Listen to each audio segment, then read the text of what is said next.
नमस्कार दोस्तों, मैं हूँ राखी। आज एक बार फिर से मैं अपने YouTube चैनल पर हाजिर हूँ एक नया टॉपिक लेकर। आज हमारा टॉपिक है काव्य के गुण। काव्य के गुण कितने प्रकार के होते हैं? काव्य के गुण होते हैं 3 प्रकार के, सभी जानते हैं। माधुर्य, ओज, प्रसाद। अब इसकी जो रस, वृत्ति और रीति क्या होती है, ये भिन्न भिन्न प्रकार से है और विभिन्न आचार्यों ने अपने मत से अपने विभिन्न प्रकार के मत देकर बताया है कि कितने गुण हो सकते हैं काव्य के। तो हम पहले ये जानेंगे कि इसकी रस, वृत्ति और रीति क्या होती है। माधुर्य के रस हैं श्रृंगार, हास्य, शांत और करुण। 4 प्रकार के होते हैं इसका रस।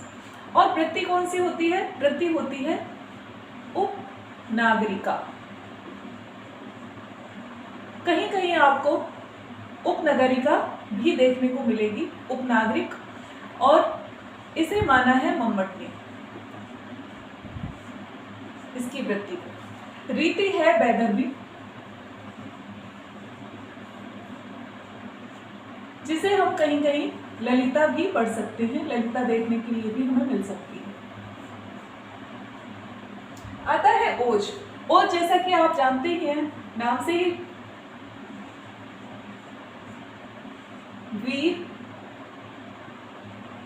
वीर, भयानक, बीभत्स,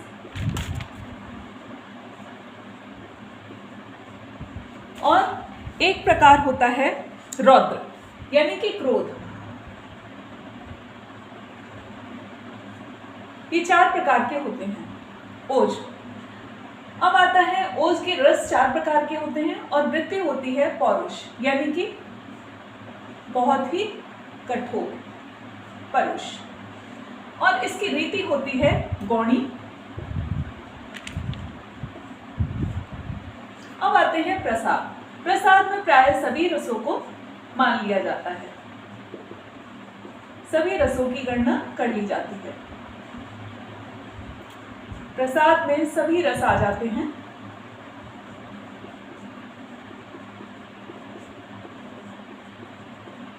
और इसकी वृत्ति होती है कोमल। ये बहुत ही कोमल होता है, कोमल वृत्ति का। और रीति इसकी होती है पांचाली। अब आते हैं कि विभिन्न आचार्यों ने अपने मतों से कितने काव्य गुण माने हैं, अपने काव्य में उन्होंने कितने रसों की चर्चा की है। विभिन्न आचार्यों के मत।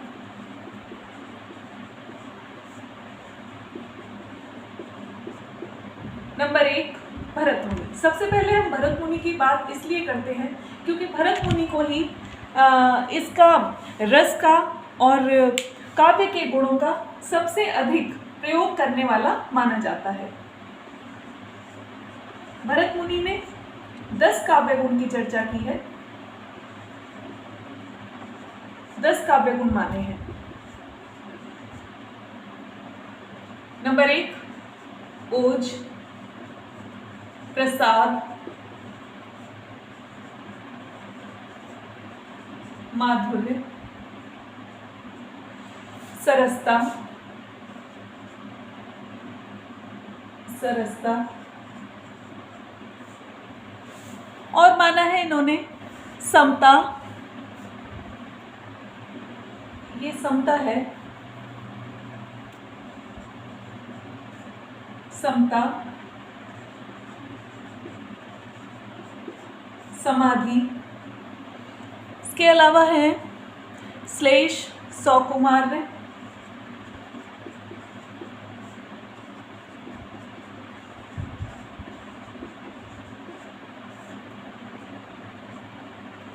उदारता,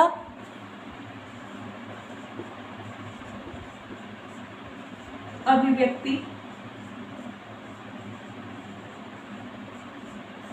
और कांता। कांता या कांति, ठीक है। ये 10 काव्य गुण भरत मुनि ने माने हैं। इसके बाद आते हैं वेद व्यास।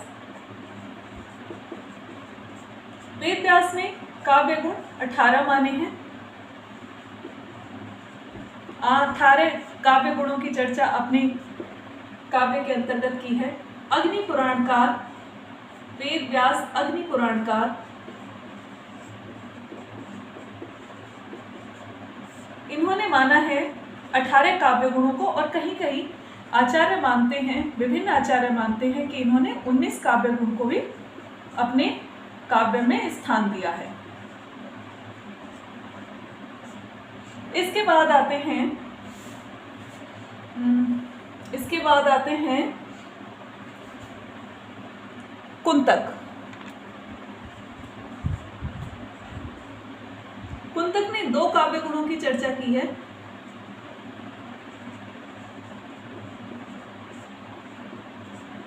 और कहीं कहीं 6 काव्य गुण देखने को मिलते हैं, जो विभिन्न आचार्यों के मत से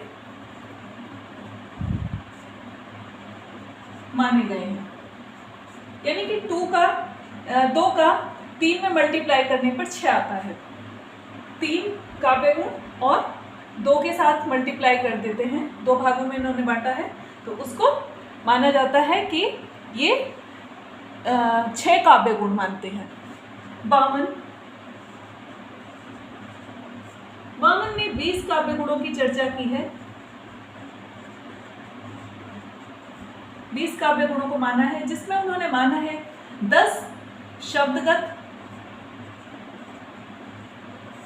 और 10 अर्थगत काव्य गुणों की चर्चा की है। अब यहाँ पर हम कह सकते हैं कि विभिन्न आचार्यों के मत भिन्न भिन्न प्रकार हैं, लेकिन जो हमारे सर्वमत है, यानी कि सर्वसम्मति से जो गुण माने जाते हैं वे 3 ही माने जाते हैं। उसको मानने वाले हैं मम्मट, आनंदवर्धन,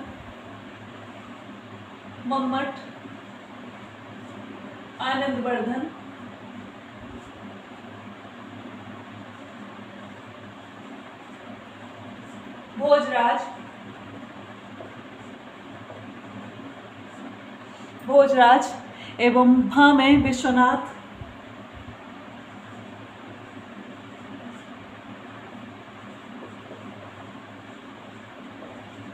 और हेमचंद। इन सभी ने माना है कि ये गुण होते हैं, 3 ही मुख्य प्रकार के 3 गुण होते हैं, और इन्हीं को सभी ने अपने काव्य के अंतर्गत रखा है। ये सभी मानते हैं 3 काव्य गुण।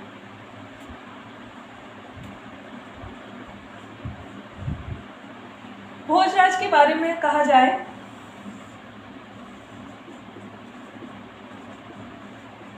भोजराज ने कुल 24 काव्य गुणों की चर्चा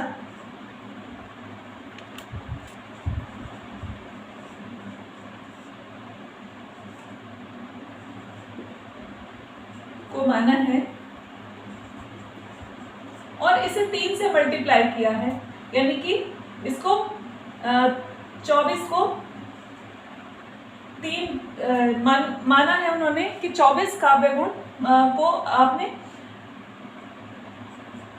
3 से मल्टीप्लाई करके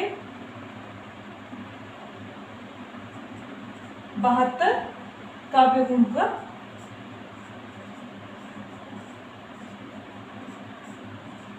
अपने काव्य के अंतर्गत समाहित किया है। तो ये है आज का हमारा टॉपिक, काव्य के गुण। आशा करती हूँ कि आप सभी को ये समझ में आया होगा, और आज के लिए वीडियो बस यहीं तक। मिलते हैं नेक्स्ट वीडियो में। धन्यवाद।